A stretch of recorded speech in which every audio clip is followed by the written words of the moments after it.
ఎందుకు ఇలా చేసావు? నేనేం చేశాను? ఆ చారుని ఇంట్లోకి ఎందుకు తీసుకొచ్చావు? మరేం చేయను.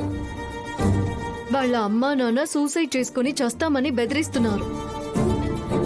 ఈవెన్ చారు కూడా అలాగే చేయబోయింది. చస్తే చావని, మనకేంటి? మనకి కాదు, పెదనాన్న గురించి ఆలోచించు. వాళ్ళకి నిజంగానే ఏదైనా జరిగితే సమస్య ఇంకా పెద్దదవుతుంది కదా. జరిగితే ఏమవుతుంది? ఏదో ఒకటి మేనేజ్ చేసేవాళ్ళం కదా. లేదు, వాళ్ళు చస్తామని బెదిరిస్తున్నారు కాబట్టి ఊరంతా వాళ్ళకే సపోర్ట్ చేస్తారు. అప్పుడు పెదనాన్న ఊరి కోసమైనా సరే చారుని భారీగా ఏలుకుమని చెప్పాల్సొచ్చేది.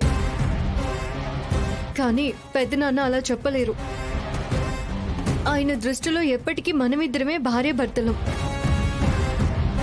పెదనానికి ఆ పరిస్థితి రాకూడదనే నేనలా మాట్లాడాల్సి వచ్చింది.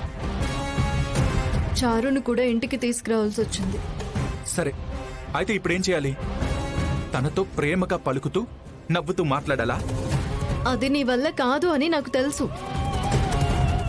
నేనంటే నీకెంత ప్రేమో కూడా నాకు తెలుసు.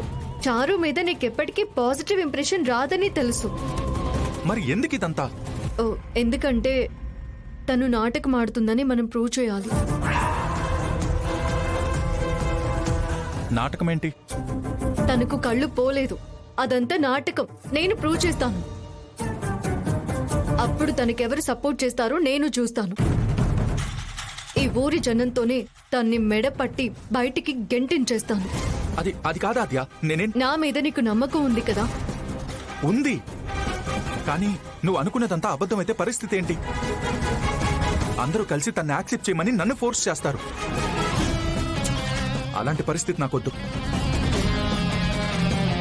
నీకు తప్ప నా జీవితంలో ఇంకెవరికి చోట్లేదు.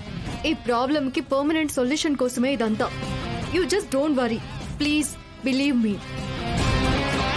ఇంకొకసారి శ్రీను అన్న, రఘురామ్ గారి ఫ్యామిలీ అన్న వాళ్ళు భయపడేలా చేస్తాను. ఏమో అద్యా, నువ్వింత ధైర్యంగా చెప్తున్నావు, కానీ ఇదెక్కడికి దారితీస్తుందో అని భయమేస్తుంది. మన ప్రేమ నిజం శ్రీను. ఆ దేవుడు కలిపిన బంధం మనది. మధ్యలో వచ్చే వాళ్ళంతా పాసింగ్ క్లౌడ్స్ అంతే. అసలు నువ్వు వాళ్ళ గురించి ఆలోచించకు. వాళ్ళని నేను హ్యాండిల్ చేస్తాను.